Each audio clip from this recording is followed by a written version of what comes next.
Reading class. Pride and Prejudice continued. Chapter 11. All right. Pride and Prejudice, Jane Austen, Chapter 11.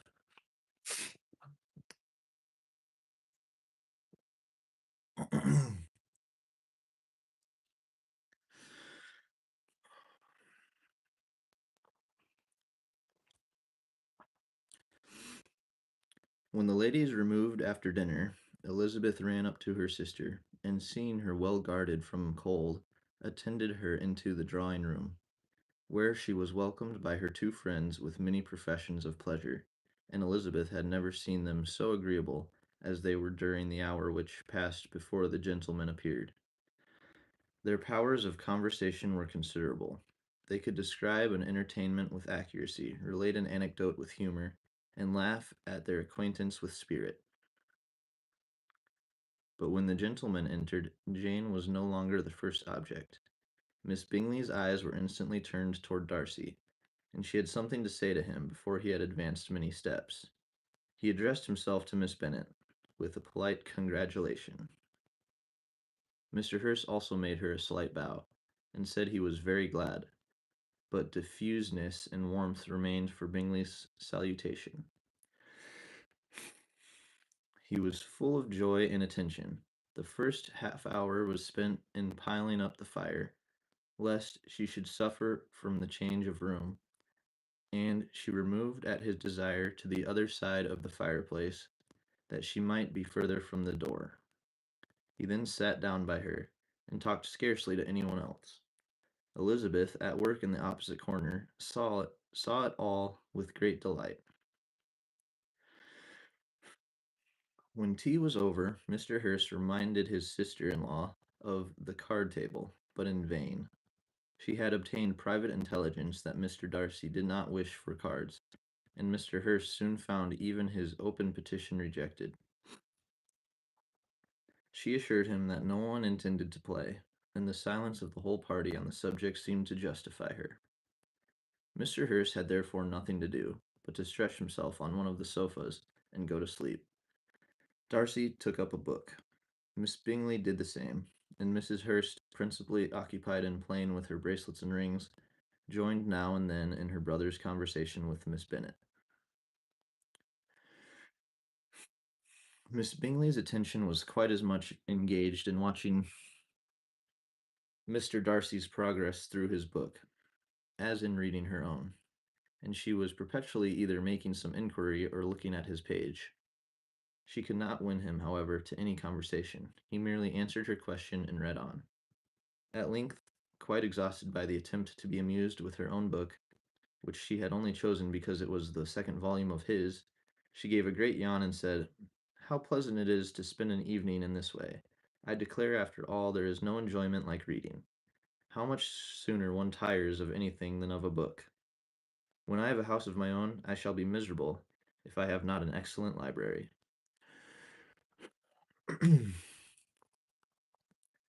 No one made any reply. She then yawned again, threw aside her book, and cast her eyes round the room in quest for some amusement, when hearing her brother mentioning a ball to Miss Bennet, she turned suddenly towards him and said, "By the by, Charles, are you really serious in meditating a dance at Netherfield? I would advise you, before you determine on it, to consult the wishes of the present party. I am much mistaken if there are not some among us to whom a ball would be rather a punishment than a pleasure." "If you mean Darcy," cried her brother, "he may go to bed, if he chooses, before it begins; but as for the ball, it is quite a settled thing, and as soon as Nicholls has made white soup enough, I shall send round my cards." "I should like balls infinitely better," she replied, "if they were carried on in a different manner, but there is something insufferably tedious in the usual process of such a meeting. It would surely be much more rational if conversation, instead of dancing, were made the order of the day." "Much more rational, my dear Caroline, I dare say, but it would not be near so much like a ball." Miss Bingley made no answer, and soon afterwards she got up and walked about the room. Her figure was elegant, and she walked well, but Darcy, at whom it was all aimed, was still inflexibly studious. In the desperation of her feelings, she resolved on one effort more, and turning to Elizabeth, said, "Miss Eliza Bennet, let me persuade you to follow my example, and take a turn about the room. I assure you it is very refreshing after sitting so long in one attitude." Excuse me. Elizabeth was surprised, but agreed to it immediately. Miss Bingley succeeded no less in the real object of her civility. Mr. Darcy looked up. He was as much awake to the novelty of attention in that quarter as Elizabeth herself could be, and unconsciously closed his book. He was directly invited to join their party, but he declined it, observing that he could imagine but two motives for their choosing to walk up and down the room together, with either of which motives his joining them would interfere. What could he mean? She was dying to know what could be his meaning, and Elizabeth whether asked Elizabeth whether she could at all understand him. "Not at all," was her answer, "but depend on it, he means to be severe on us, and our surest way of disappointing him will be to ask nothing about it." Miss Bingley, however, was incapable of disappointing Mr. Darcy in anything, and persevered, therefore, in requiring an explanation of his two motives. "I have not the smallest objection to explaining them," said he, as soon as she allowed him to speak. "You either choose this method of passing the evening because you are in each other's confidence and have secret affairs to discuss, or because you are conscious that your figures appear to the greatest advantage in walking. If the first, I would be completely in your way, and if the second, I can admire you much better as I sit by the fire." "Oh, shocking!" cried Miss Bingley. "I never heard anything so abominable. How shall we punish him for such a speech?" "Nothing so easy if you have but the inclination," said Elizabeth. "We can all plague and punish one another, tease him, laugh at him. Intimate as you are, you must know how it is to be done." "But upon my honor, I do not. I do assure you that my intimacy has not yet taught me that. Tease calmness of manner and presence of mind. No, no. I feel he may defy us there. And as to laughter, we will not expose ourselves, if you please, by attempting to laugh without a subject. Mr. Darcy may hug himself." "Mr. Darcy is not to be laughed at," cried Elizabeth. "That is an uncommon advantage, and uncommon I hope it will continue, for it would be a great loss to me to have many such acquaintances. I dearly love a laugh. Miss Bingley," said he, "has given me more credit. Miss Bingley," said he, "has given me more credit than can be. The wisest and the best of men, nay, the wisest and the best of their actions, may be rendered ridiculous by a person whose first object in life is a joke." "Certainly," replied Elizabeth, "there are such people, but I hope I am not one of them. I hope I never ridicule what is wise and good. Follies and nonsense, whims and inconsistencies, do divert me, I own, and I laugh at them whenever I can. But these, I suppose, are precisely what you are without. Perhaps that is not possible for anyone, but it has been the study of my life to avoid those weaknesses which often expose a strong understanding to ridicule, such as vanity and pride. Yes, vanity is a weakness indeed, but pride, where there is a real superiority of mind, pride will be always under good regulation." Elizabeth turned away to hide a smile. "Your examination of Mr. Darcy is over, I presume," said Miss Bingley. "And pray what is the result?" "I am perfectly convinced by it that Mr. Darcy has no defect. He owns it himself without disguise." "No," said Darcy, "I have made no such pretension. I have faults enough, but they are not, I hope, of understanding. My temper I dare not vouch for. It is, I believe, too little yielding, certainly too little for the convenience of the world. I cannot forget the follies and vices of others so soon as I ought, nor their offences against myself. My feelings are not puffed about with every attempt to move them. My temper would perhaps be called resentful. My good opinion once lost is lost forever. That is a failing indeed, cried Elizabeth. Implacable resentment is a shade and a character, but you have chosen your fault well. I really cannot laugh at it. You are safe from me. There is, I believe, in every disposition a tendency to some particular evil, a natural defect, which not even the best education can overcome. And your defect is to hate everybody. And yours, he replied with a smile, is wilfully to misunderstand them. Do let us have a little music, cried Miss Bingley, tired of a conversation in which she had no share. Louisa, you will not mind my waking, Mr. Hurst. Her sister had not the smallest objection, and the pianoforte was opened, and Darcy, after a few moments' recollection, was not sorry for it. He began to feel the danger of paying Elizabeth too much attention. All right, chapter 12.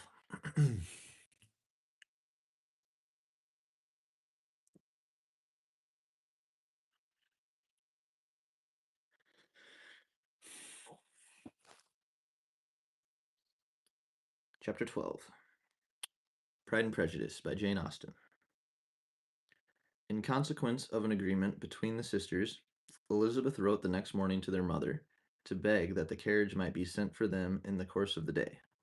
But Mrs. Bennet, who had calculated on her daughter's remaining at Netherfield till the following Tuesday, which would exactly, excuse me, till the following Tuesday, which would exactly finish Jane's week, could not bring herself to receive them with pleasure before. Her answer, therefore, was not propitious, at least not to Elizabeth's wishes, for she was impatient to get home. Mrs. Bennet sent them word that they could not possibly have the carriage before Tuesday, and in her postscript it was added that if Mr. Bingley and his sister pressed them to stay longer, she could spare them very well. Against staying longer, however, Elizabeth was positively resolved. Nor did she much expect it would be asked, and fearful, on the contrary, as being considered as intruding themselves needlessly long. She urged Jane to borrow Mr. Bingley's carriage immediately, and at length it was settled that their original design of leaving Netherfield that morning should be mentioned, and the request made. The communication excited many professions of concern. The communication exci- the communication excited many professions of concern, and enough was said of wishing them to stay at least till the following day to work on Jane, and till the morrow their going was deferred. Miss Bingley was then sorry that she had proposed the delay, for her jealousy and dislike of one sister much exceeded her affection for the other. The master of the house heard with real sorrow that they were to go so soon, and repeatedly tried to persuade Miss Bennet that it would not be safe for her, that she was not enough recovered, but Jane was firm where she felt herself to be right. To Mr. Darcy it was welcome intelligence. Elizabeth had been at Netherfield long enough. She attracted him more than he liked, and Miss Bingley was uncivil to her, and more teasing than usual to himself. He wisely resolved to be particularly careful that no sign of admiration should now escape him. Nothing that could elevate her with the hope of influencing his felicity, sensible that if such an idea had been suggested, his behavior during the last day must have material weight in confirming or crushing it. Steady to his purpose, he scarcely spoke 10 words to her through the whole of Saturday, and though they were at one time left by themselves for half an hour, he adhered most conscientiously to his book, and would not even look at her. On Sunday, after morning service, the separation, so agreeable to almost all, took place.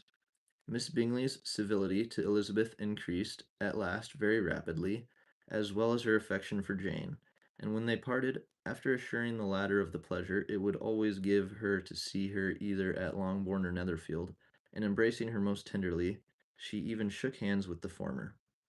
Elizabeth took leave of the whole party in the liveliest of spirits. They were not welcomed home very cordially by their mother.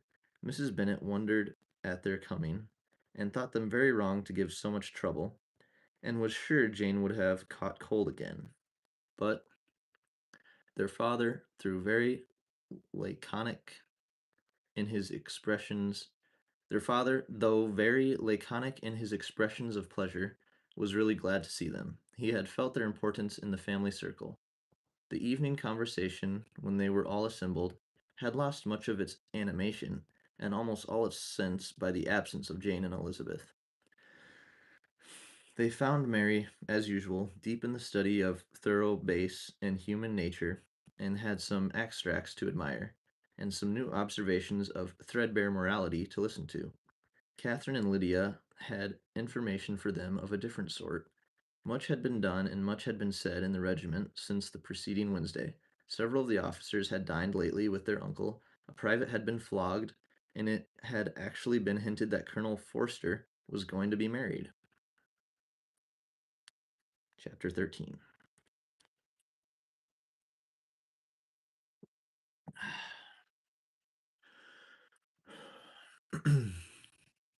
Chapter 13. Pride and Prejudice. I hope, my dear, said Mr. Bennet to his wife, as they were at breakfast the next morning, that you have ordered a good dinner today, because I have reason to expect an addition to our family party. Who do you mean, my dear? I know of nobody that is coming, I am sure, unless Charlotte Lucas should happen to call in, and I hope my dinners are good enough for her. I do not believe she often sees such at home. The person of whom I speak is a gentleman, and a stranger. Mrs. Bennet's eyes sparkled. A gentleman and a stranger? It is Mr. Bingley, I am sure. Well, I am sure I shall be extremely glad to see Mr. Bingley, but good Lord, how unlucky. There is not a bit of fish to be got to-day. Lydia, my love, ring the bell. I must speak to Hill this moment. It is not Mr. Bingley, said her husband. It is a person whom I never saw in the whole course of my life. This roused a general astonishment, and he had the pleasure of being eagerly questioned by his wife and his 5 daughters at once. After amusing himself some time with their curiosity, he thus explained. About a month ago I received this letter, and about a fortnight ago I answered it, for I thought it a case of some delicacy, and requiring early attention. It is from my cousin Mr. Collins, who, when I am dead, may turn you all out of this house as soon as he pleases. Oh, my dear, cried his wife, I cannot bear to hear that mentioned. Pray do not talk of that odious man.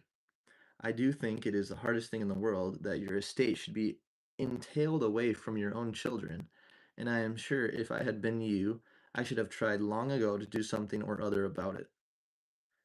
Jane and Elizabeth tried to explain to her the nature of an entail. They had often attempted to do it before, but it was a subject on which Mrs. Bennet was beyond the reach of reason, and she continued to rail bitterly against the cruelty of settling an estate away from a family of 5 daughters, in favor of a man whom nobody cared anything about. It certainly is a most iniquitous affair, said Mr. Bennet, and nothing can clear Mr. Collins from the guilt of inheriting Longbourn. But if you will listen to his letter, you may perhaps be a little softened by his manner of expressing himself. No, that I am sure I shall not, and I think it is very impertinent of him to write to you at all, and very hypocritical. I hate such false friends. Why could he not keep on quarreling with you, as his father did before him? Why, indeed, he does seem to have had some filial scruples on that head, as you will hear. Hunsford, near Westerham, Kent, 15th October.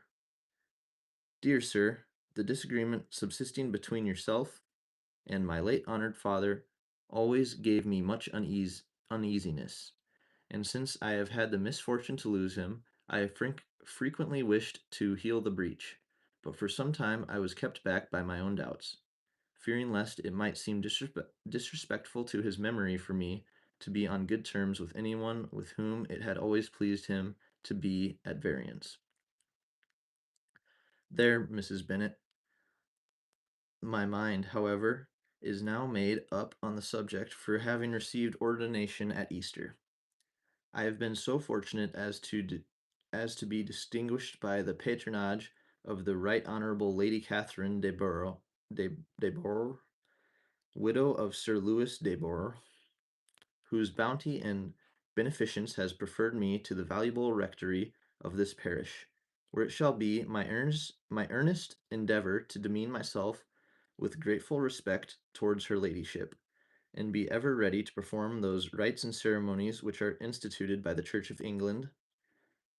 As a clergyman, moreover, I feel it my duty to promote and establish the blessings of peace in all families within the reach of my influence, and on these grounds flatter myself that my present overtures are highly commendable, and that the circumstance of my being next in the entail of Longbourn estate will be kindly overlooked on your side, and not lead you to reject the offered olive branch. I cannot be otherwise than concerned at being the means of injuring your amiable daughters, and beg leave to apologize for it, as well as to assure you of my readiness to make them every possible amends, but of this hereafter. If you should have no objection to receive me into your house, I propose myself the satisfaction of waiting on you and your family Monday, November 18th, by 4 o'clock, and shall probably trespass on your hospitality till the Saturday se'nnight following, which I can do without any inconvenience, as Lady Catherine is far from objecting to my occasional absence on a Sunday, provided that some other clergyman is engaged to do the duty of the day. I remain, dear sir, with respectful compliments to your lady and daughters, your well-wisher and friend, William Collins. At 4 o'clock, therefore, we may expect this peacemaking gentleman, said Mr. Bennet, as he folded up the letter. He seems to be a most conscientious and polite young man, upon my word, and I doubt not will prove a valuable acquaintance, especially if Lady Catherine should be so indulgent as to let him come to us again.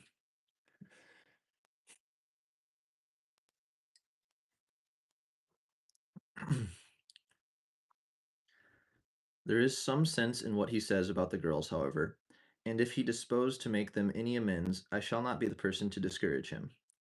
Though it is difficult, said Jane, to guess in what way he can mean to make us the atonement he thinks our due, the wish is certainly to his credit. Elizabeth was chiefly struck by his extraordinary deference for Lady Catherine, and his kind intention of christening, marrying, and burying his parishioners whenever it were required.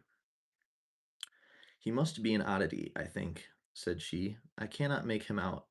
There is something very pompous in his style. And what can he mean by apologizing for being next in the entail? We cannot suppose he would help if he would we cannot suppose he would help it if he could. Could he be a sensible man, sir?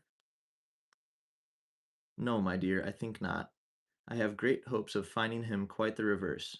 There is a mixture of servility and self-importance to his letter, which promises well. I am impatient to see him. In point of composition, said Mary, the letter does not seem defective. The idea of the olive branch perhaps is not wholly new, yet I think it is well expressed. To Catherine and Lydia, neither the letter nor its writer were in any degree interesting. It was next to impossible that their cousin should come in a scarlet coat, and it was now some weeks since they had received pleasure from the society of a man in any other color. As for their mother, Mr. Collins' letter had done nothing much of her ill will, and she was preparing to see him with a degree of composure which astonished her husband and daughters. Mr. Collins was punctual to his time, and was received with great politeness by the whole family. Mr. Bennet indeed said little, but the ladies were ready enough to talk, and Mr. Collins seemed neither in need of encouragement nor inclined to be silent himself. He was a tall, heavy looking young man of 5 and 20. His hair was grave and stately, and his manners were very formal. He had not been long seated before he complimented Mrs. Bennet on having so fine a family of daughters, said he had heard much of their beauty, but that in this instance fame had fallen short of the truth, and added that he did not doubt her seeing them all in due time disposed of in marriage. This gallantry was not much to the taste of some of his hearers, but Mrs. Bennet, who quarrelled with no compliments, answered most readily. You are very kind, I am sure, and I wish with all my heart it may prove so, for else they will be destitute enough. Things are settled so oddly. You allude, perhaps, to the entail of this estate. Ah, sir, I do indeed.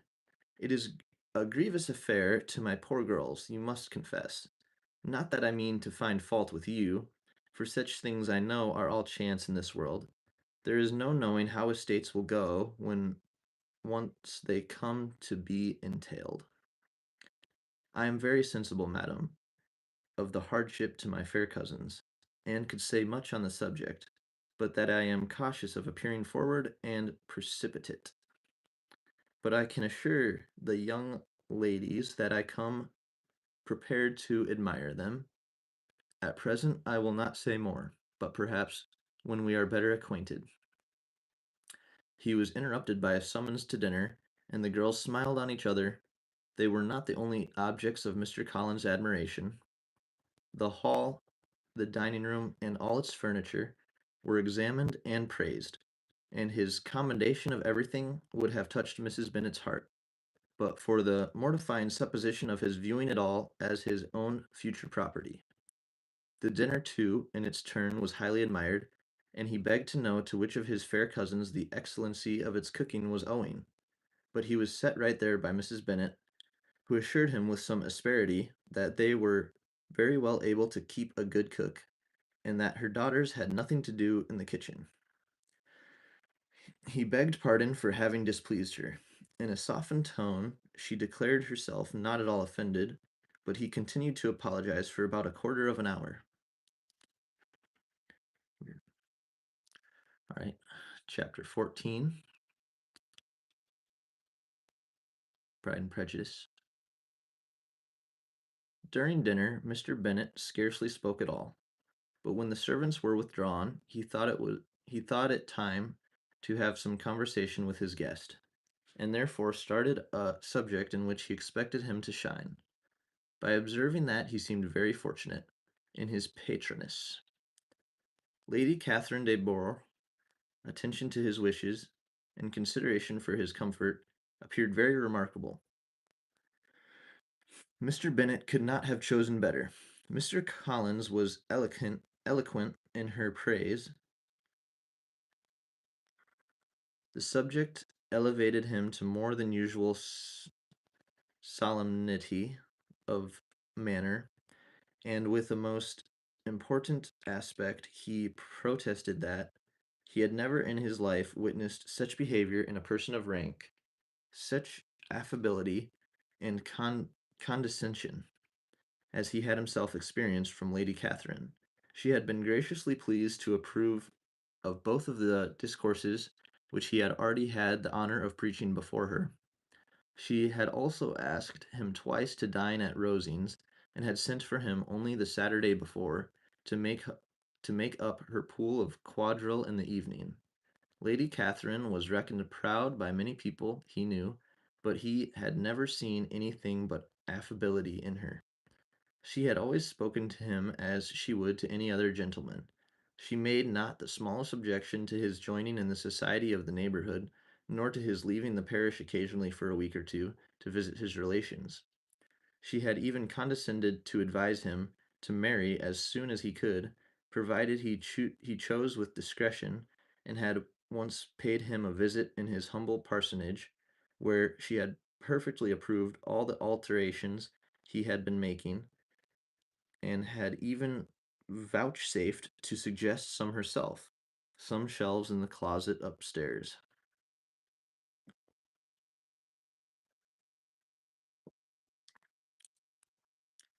That is all very proper and civil, I am sure, said Mrs. Bennet, and I dare say she is a very agreeable woman.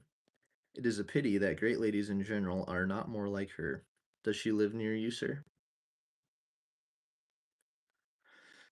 The garden in which stands my humble abode is separated only by a lane from Rosings Park, her ladyship's residence.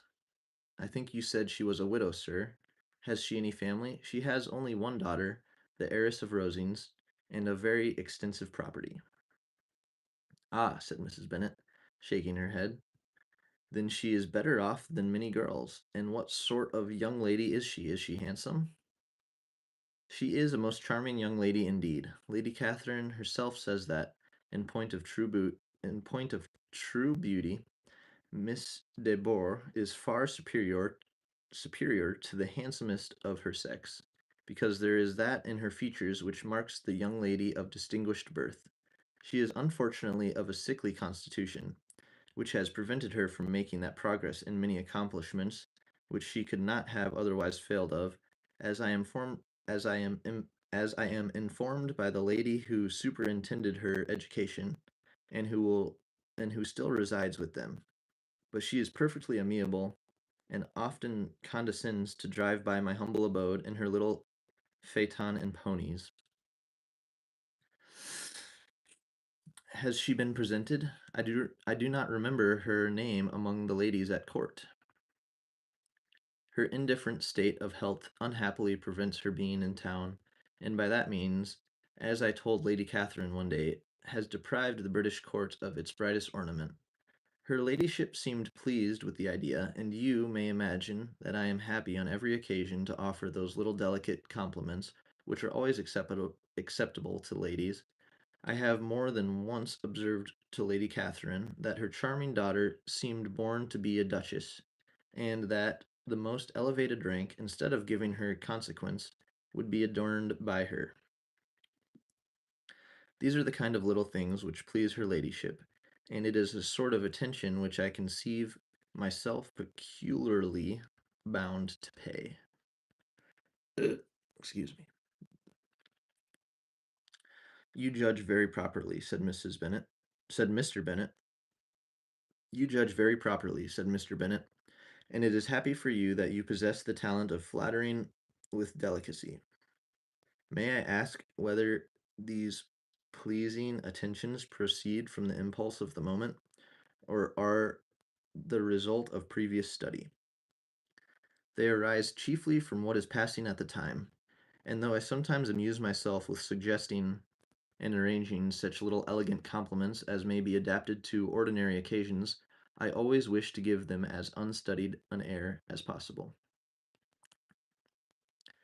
Mr. Bennet's expectations were fully answered. His cousin was as absurd as he had hoped, and he listened to him with the keenest enjoyment, maintaining at the same time the most resolute composure of countenance, and, except in an occasional glance at Elizabeth, requiring no partner in his pleasure. By tea time, however, the dose had been enough, and Mr. Bennet was glad to take his guest into the drawing room again, and when tea was over, glad to invite him to read aloud to the ladies. Mr. Collins readily assented, and a book was produced. But on beholding it, for everything announced it to be from a circulating library, he started back, and begging pardon, protested that he never read novels. Kitty stared at him, and Lydia exclaimed. Other books were produced, and after some deliberation, he chose Fordyce's Sermons. Lydia gaped as he opened the volume, and before he had, with very monotonous solemnity, read 3 pages, she interrupted him with, "Do you know, mamma, that my uncle Phillips talks of turning away Richard, and if he does, Colonel Forster will hire him. My aunt told me so herself on Saturday. I shall walk to Meryton tomorrow to hear more about it, and to ask when Mr. Denny comes back from town." Lydia was bid by her 2 eldest sisters to hold her tongue, but Mr. Collins, much offended, laid aside his book and said, "I have often observed how little young ladies are interested by books of a serious stamp, though written solely for their benefit. It amazes me, I confess, for certainly there can be nothing so advantageous to them as instruction. But I will no longer importune my young cousin. Then, turning to Mr. Bennet, he offered himself as his antagonist at at back at backgammon. I feel like I know that word. Mr. Bennet accepted the challenge. Backgammon, backgammon.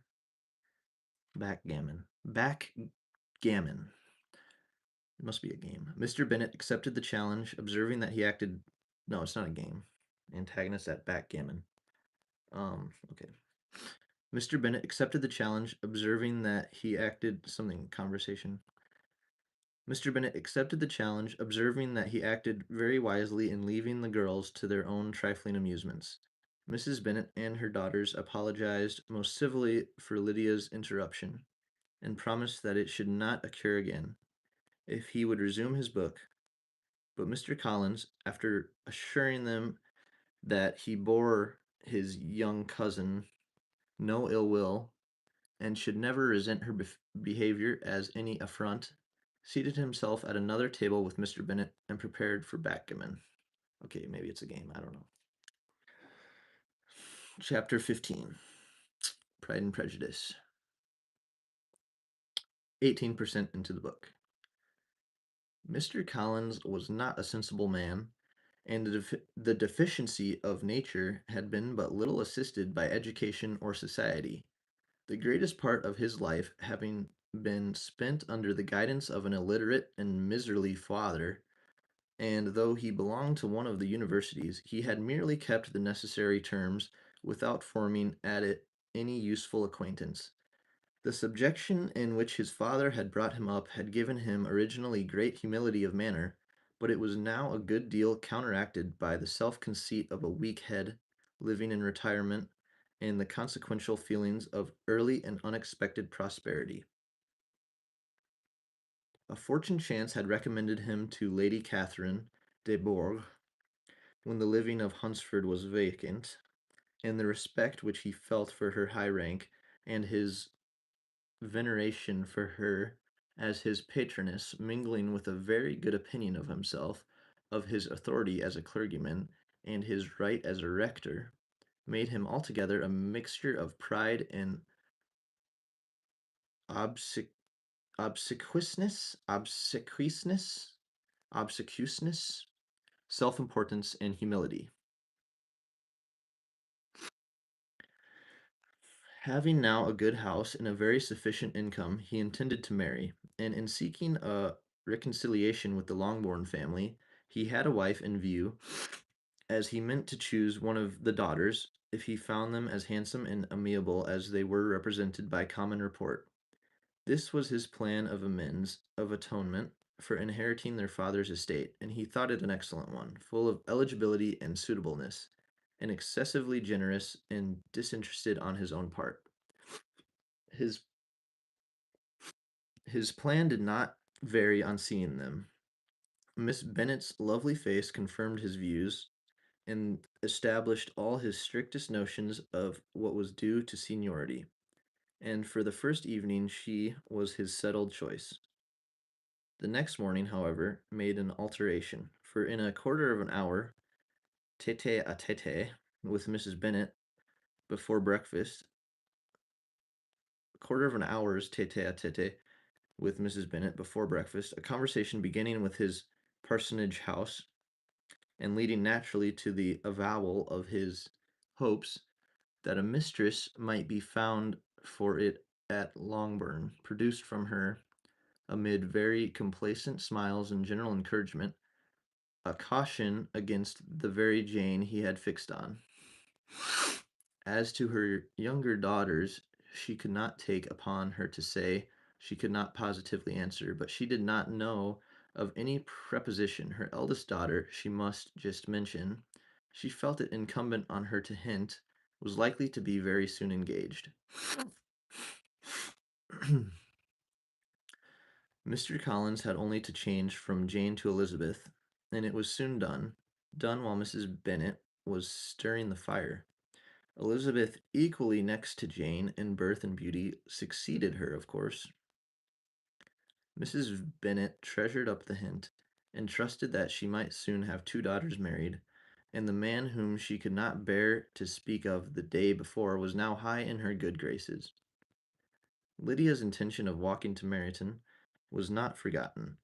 Every sister except Mary agreed to go with her, and Mr. Collins was to attend them. At the request of Mr. Bennet, who was most anxious to get rid of him and have his library to himself, for thither Mr. Collins had followed him after breakfast, and there he would continue, nominally engaged with one of the largest folios in the collection, but really talking to Mr. Bennet with little cessation of his house and garden at Hunsford. Such doings discomposed Mr. Bennet exceedingly. In his library he had been always sure of his leisure and tranquillity, and though prepared, as he told Elizabeth, to meet with folly and conceit in every other room of the house, and conceit in every other room of the house, he was used he was used to be free he was used to be free from them there. He, he was used to be free from them there. His civility, therefore, was most prompt in inviting Mr. Collins to join his daughters in their walk, and Mr. Collins, being in fact much better fitted for a walker than a reader, was extremely pleased to close his large book and go. In pompous nothings on his side, the civil assents on that of his cousins, their time passed till they entered Meryton. The attention of the younger ones was then no longer to be gained by him. Their eyes were immediately wandered up in the street in quest of the officers, and nothing less than a very smart bonnet indeed, or a really new muslin in a shop window, could recall them. But the attention of every lady was soon caught by a young man, whom they had never seen before, of most gentlemanlike appearance, walking with another officer on the other side of the way. The officer was the very Mr. Denny, concerning whose return from London Lydia came to inquire, and he bowed as they passed. All were struck with the stranger's air. All wondered who he could be, and Kitty and Lydia, determined if possible to find out, led the way across the street, under pretense of wanting something in an opposite shop, and fortunately had just gained the pavement when the two gentlemen, turning back, had reached the same spot. Mr. Denny addressed them directly, and entreated permission to introduce his friend, Mr. Wickham, who had returned with him the day before from town, and he was happy to say had accepted a commission in their corps. This was exactly as it should be, for the young man wanted only regimentals to make him completely charming. His appearance was greatly in his favor. He had all the best part of beauty, a fine countenance, a good figure, and a very pleasing address. The introduction was followed up on his side by a happy readiness of conversation, a readiness at the same time perfectly correct and unassuming, and the whole party were still standing and talking together very agreeably when the sound of horses drew their notice, and Darcy and Bingley were seen riding down the street. On distinguishing the ladies of the group, the two gentlemen came directly towards them, and began the usual civilities. Bingley was the principal spokesman, and Miss Bennet the principal object. He was then, he said, on his way to Longbourn, on purpose to inquire after her.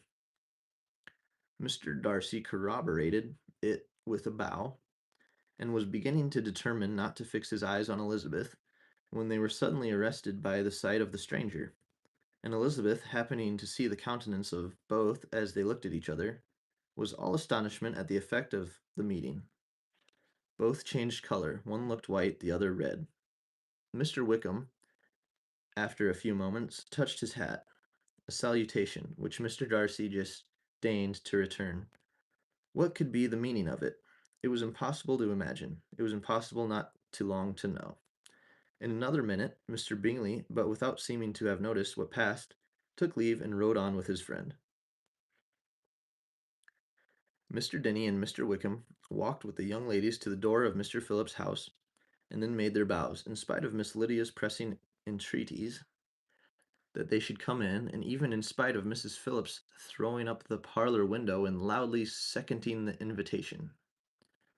Mrs. Phillips was always glad to see her nieces, and the two eldest, from their recent absence, were particularly welcome, and she was eagerly expressing her surprise at their sudden return home, which, as their own carriage had not fetched them, she should have known nothing about, if she had not happened to see Mr. Jones, shop boy, in the street, who had told her that that they were not to send any more draughts to Netherfield because the Miss Bennets were come away. When her civility was claimed towards Mr. Collins by Jane's introduction of him, she received him with her very best politeness, which he returned with as much more, apologizing for his intrusion, without any previous acquaintance with her, which he could not help flattering himself, however, might be justified by his relationship to the young ladies who introduced him to her notice. Mrs. Phillips was quite awed by such an excess of good breeding, but her contemplation of one stranger was soon put to an end by exclamations and inquiries about the other, of whom, however, she could only tell her nieces what they already knew, that Mr. Denny had brought him from London, and that he was to have a lieutenant's commission in the shire. She had been watching him the last hour, she said, as he walked up and down the street, and had Mr. Wickham appeared, Kitty and Lydia would certainly have continued the occupation, but unluckily no one passed the windows now except a few of the officers, who, in comparison with the stranger, were become stupid, disagreeable fellows. Some of them were to dine with the Phillipses the next day, and their aunt promised to make her husband call on Mr. Wickham and give him an invitation also, if the family from Longbourn would come in the evening. This was agreed to, and Mrs. Phillips protested that they would have a nice, comfortable, noisy game of lottery tickets and a little bit of hot supper afterwards. The prospect of such delights was very cheering, and they parted in mutual good spirits. Mr. Collins repeated his apologies in quitting the room, and was assured with unwearying civility that they were perfectly needless. As they walked home, Elizabeth related to Jane what she had seen pass between the two gentlemen. But though Jane would have defended either or both, had they appeared to be in the wrong, she could no more explain such behavior than her sister. Mr. Collins, on his return, highly gratified Mrs. Bennet by admiring Mrs. Phillips's manners and politeness. He protested that, except Lady Catherine and her daughter, he had never seen a more elegant woman, for she had not only received him with the utmost civility, but even pointedly included him in her invitation for the next evening, although utterly unknown to her before. Something, he supposed, might be attributed to his connection with them, but yet he had never met with so much attention in the whole course of his life. All right, chapter 16. Lock the fuck in. Okay, chapter 16. Pride and Prejudice, Jane Austen. 1813, 213 years ago. Chapter 16. As no objection was made to the young people's engagement with their aunt, and all Mr. Collins' scruples of leaving Mr. and Mrs. Bennet for a single evening during his visit were most steadily resisted, the coach conveyed him and his 5 cousins at a suitable hour to Meryton, and the girls had the pleasure of hearing, as they entered the drawing room, that Mr. Wickham had accepted their uncle's invitation, and was then in the house.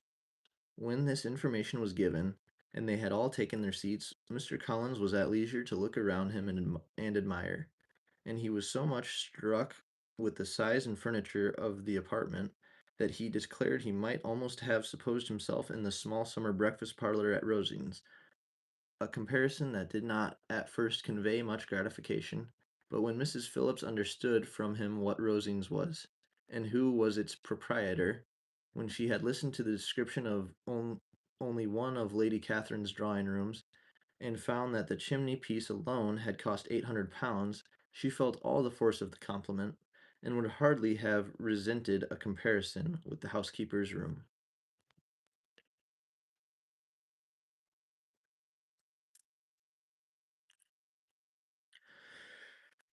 In describing to her all the grandeur of Lady Catherine and her mansion, with occasional digressions in praise of his own humble abode, and the improvements it was receiving, he was happily employed until the gentlemen joined them, and he found in Mrs. Phillips a very attentive listener, whose opinion of his consequence increased with what she heard, and who was resolving to retail it all among her neighbors as soon as she could.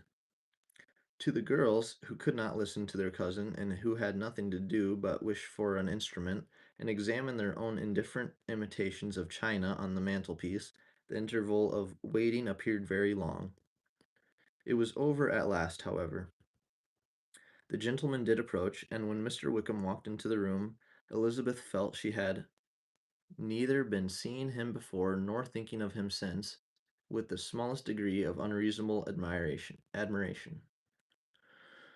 The officers of the shire were in general a very creditable, gentlemanlike set, and the best of them were of the present party. But Mr. Wickham was as far beyond them all in person, countenance, air, and walk as they were superior to the broad-faced, stuffy Uncle Phillips, breathing port wine, who followed them into the room.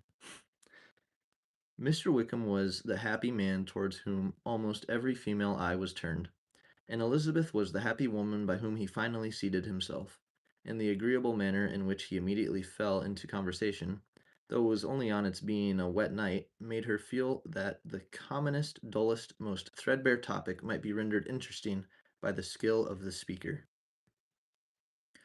With such rivals for the notice of the fair as Mr. Wickham and the officers, Mr. Collins seemed to sink into insignificance. To the young ladies he certainly was nothing, but he had still at intervals a kind listener in Mrs. Phillips, and was by her watchfulness most abundantly supplied with coffee and muffin. When the card tables were placed, he had the opportunity of obliging her in return by sitting down to whist.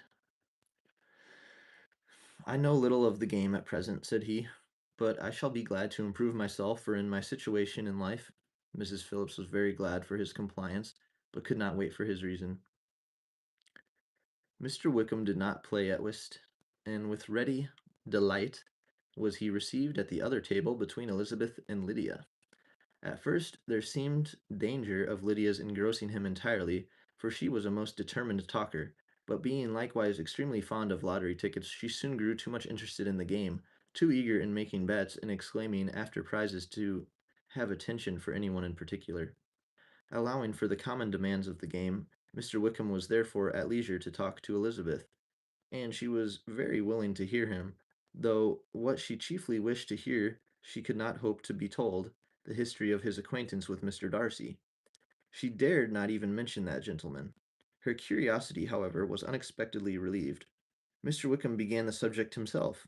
He inquired how far Netherfield was from Meryton, and after receiving her answer, asked in a hesitating manner how long Mr. Darcy had been staying there. "About a month," said Elizabeth, and then, unwilling to let the subject drop, added, "He is a man of very large property in Derbyshire, I understand."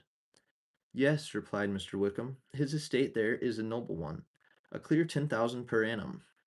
You could not have met with a person more capable of giving you certain information on that head than myself, for I have been connected with his family in a particular manner from my infancy." Elizabeth could not but look surprised. "You may well be surprised, Miss Bennet, at such an assertion, after seeing, as you probably might, the very cold manner of our meeting yesterday. Are you much acquainted with Mr. Darcy?" "As much as I ever wished to be," cried Elizabeth very warmly. "I have spent 4 days in the same house with him, and I think him very disagreeable." "I have no right to give my opinion," said Wickham, "as to his being agreeable or otherwise. I am not qualified to form one. I have known him too long and too well to be a fair judge. It is impossible for me to be impartial. But I believe your opinion of him would in general astonish, and perhaps you would not express it quite so strongly anywhere else. Here you are in your own family." Upon my word, I say no more here than I might say in any house in the neighborhood except Netherfield. He is not at all liked in Hertfordshire. Everybody is disgusted with his pride. You will not find him more favorably spoken of by anyone. I cannot pretend to be sorry, said Wickham, after a short interruption, that he or that any man should not be estimated beyond their deserts, but with him I believe it does not often happen. The world is blinded by his fortune and consequence, or frightened by his high and imposing manners, and sees him only as he chooses to be seen. I should take him, even on my slight acquaintance, to be an ill-tempered man. Wickham only shook his head. I wonder, said he, at the next opportunity of speaking, whether he is likely to be in this country much longer. I do not at all know, but I heard nothing of his going away when I was at Netherfield. I hope your plans in favor of the shire will not be affected by his being in the neighborhood. Oh, no, it is not for me to be driven away by Mr. Darcy. Excuse me. If he wishes to avoid seeing me, he must go. We are not on friendly terms, and it always gives me pain to meet him, but I have no reason for avoiding him, but what I might proclaim before all the world, a sense of very great ill usage, and most painful regrets at his being what he is. His father, Miss Bennet, the late Mr. Darcy, was one of the best men that ever breathed, and the truest friend I ever had. And I can never be in company with this Mr. Darcy without being grieved to the soul by a thousand tender recollections. His behavior to myself has been scandalous, but I verily believe I could forgive him anything and everything, rather than his disappointing the hopes and disgracing the memory of his father. Elizabeth found the interest of the subject increased, and listened with all her heart, but the delicacy of it prevented further inquiry. Mr. Wickham began to speak on more general topics. Meryton, the neighborhood, the society, appearing highly pleased with all that he had yet seen, and speaking of the latter with gentle but very intelligible gallantry. It was the prospect of constant society and good society, he added, which was my chief inducement to enter the shire. I knew it to be a most respectable, agreeable corps, and my friend Denny tempted me further by his account of their present quarters, and the very great attentions and excellent acquaintances Meryton had procured them. Society, I own, is necessary to me. I have been a disappointed man, and my spirits will not bear solitude. I must have employment and society. A military life is not what I was intended for, but circumstances have now made it eligible. The church ought to have been my profession. I was brought up for the church, and I should at this time have been in possession of a most valuable living, had it pleased the gentleman we were speaking of just now. Indeed, yes, the late Mr. Darcy bequeathed me the next presentation of the best living in his gift. He was my godfather, and excessively attached to me. I cannot do justice to his kindness. He meant to provide for me amply, and thought he had done it, but when the living fell, it was given elsewhere. Good heavens, cried Elizabeth, but how could that be? How could his will be disregarded? Why did you not seek legal redress? There was just such an informality in the terms of the bequest as to give me no hope from law. A man of honor could not have doubted the intention, but Mr. Darcy chose to doubt it, or to treat it as a merely conditional recommendation, and to assert that I had forfeited all claim to it by extravagance, imprudence, in short anything or nothing. Certain it is that the living became a vacant 2 years ago, exactly as I was of an age to hold it, and that it was given to another man. And no less certain is it that I cannot accuse myself of having really done anything to deserve to lose it. I have a warm, unguarded temper, and I may have spoken my opinion of him and to him too freely. I can recall nothing worse, but the fact is that we are very different sort of men, and that he hates me. This is quite shocking. He deserves to be publicly disgraced. Some time or other he will be, but it shall not be by me. Till I can forget his father, I can never defy or expose him. Elizabeth honored him for such feelings and thought him handsomer than ever as he expressed them. But what, said she after a pause, can have been his motive? What can have induced him to behave so cruelly? A thorough, determined dislike of me, a dislike which I cannot but attribute in some measure to jealousy. Had the late Mr. Darcy liked me less, his son might have borne with me better, but his father's uncommon attachment to me irritated him, I believe, very early in life. He had not a temper to bear the sort of competition in which we stood, the sort of preference which was often given me. I had not thought Mr. Darcy so bad as this, though I have never liked him. I had not thought so very ill of him. I had supposed him to be despising his fellow creatures in general, but did not suspect him of descending to such malicious revenge, such injustice, such inhumanity as this. After a few minutes' reflection, however, she continued, I do remember his boasting one day at Netherfield of the implacability of his resentments, of his having an unforgiving temper. His disposition must be dreadful. I will not trust myself on the subject, replied Wickham. I can hardly be just to him. Elizabeth was again deep in thought, and after a time exclaimed, to treat in such a manner the godson, the friend, the favorite of his father, she could have added, a young man, too, like you, whose very countenance may vouch for your being amiable, but she contented herself with, and one, too, who had probably been his companion from childhood, connected together, as I think you said, in the closest manner. We were born in the same parish, within the same park. The greatest part of our youth was passed together, inmates of the same house, sharing the same amusements, objects of the same parental care.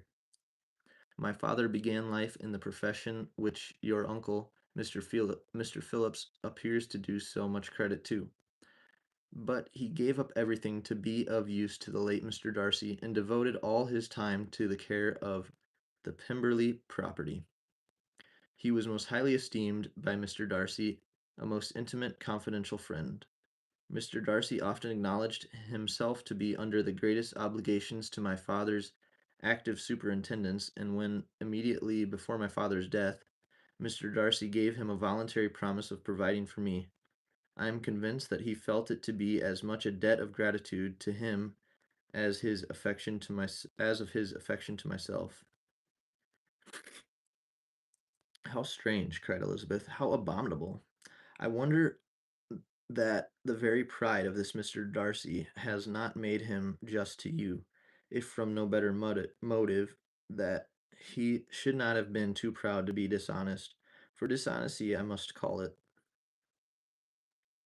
It is wonderful, replied Wickham, for almost all his actions may be traced to pride, and pride had often been his best friend. It has connected him nearer with virtue than with any other feeling. But we are none of us consistent, and in his behavior to me there were stronger impulses even than pride. Can such abominable pride as his have ever done him good? Yes, it has often led him to be liberal and generous, to give his money freely, to display hospitality, to assist his tenants and relieve the poor. Family pride and filial pride, for he is very proud of what his father was, have done this, not to appear to disgrace his family, to degenerate from the popular qualities, or lose the influence of the Pemberley house, is a powerful motive. He has also brotherly pride, which, with some brotherly affection, makes him a very kind and careful guardian of his sister, and you will hear him generally cried up as the most attentive and best of brothers. What sort of girl is Miss Darcy? He shook his head. I wish I could call her amiable. It gives me pain to speak ill of a Darcy, but she is too much like her brother, very, very proud. As a child, she was affectionate and pleasing, and extremely fond of me, and I have devoted hours and hours to her amusement. But she is nothing to me now.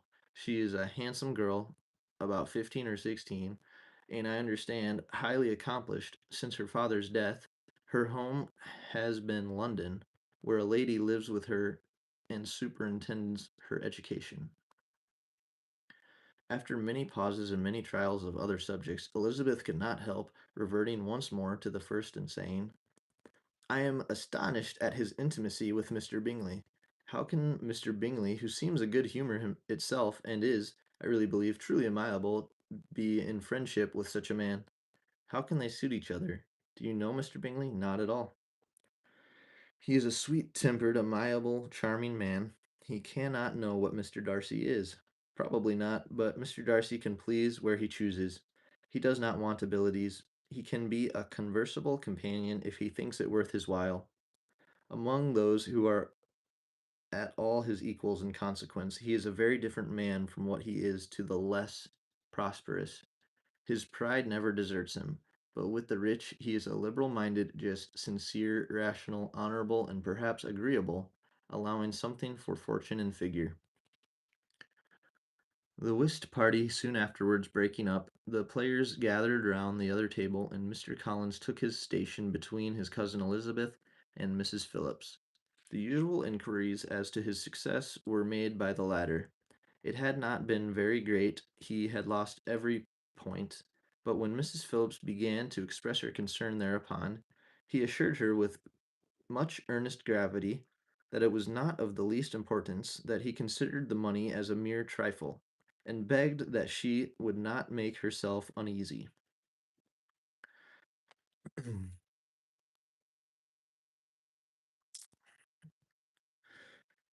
I know very well, madam, said he, that when persons sit down to a card table, they must take their chances of these things. And happily I am not in such circumstances as to make 5 shillings any object. There are undoubtedly many who could not say the same, but thanks to Lady Catherine de Bourgh, I am removed far beyond the necessity of regarding little matters. Must be nice. Okay.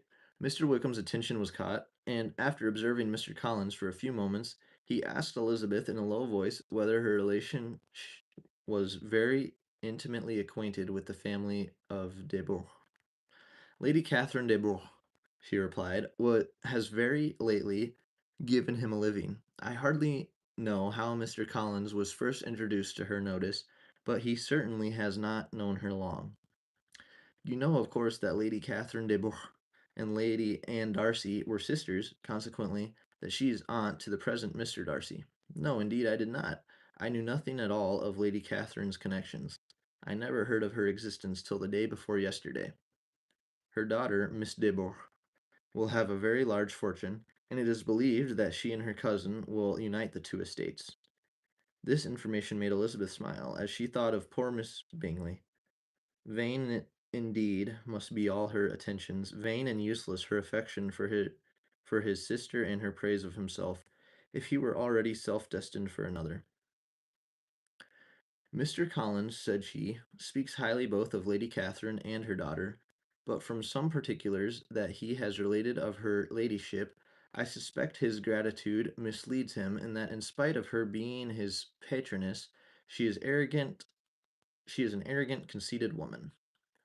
I believe her to be both in a great degree, replied Wickham.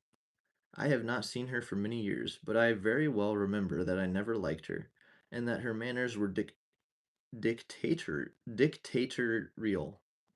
and insolent.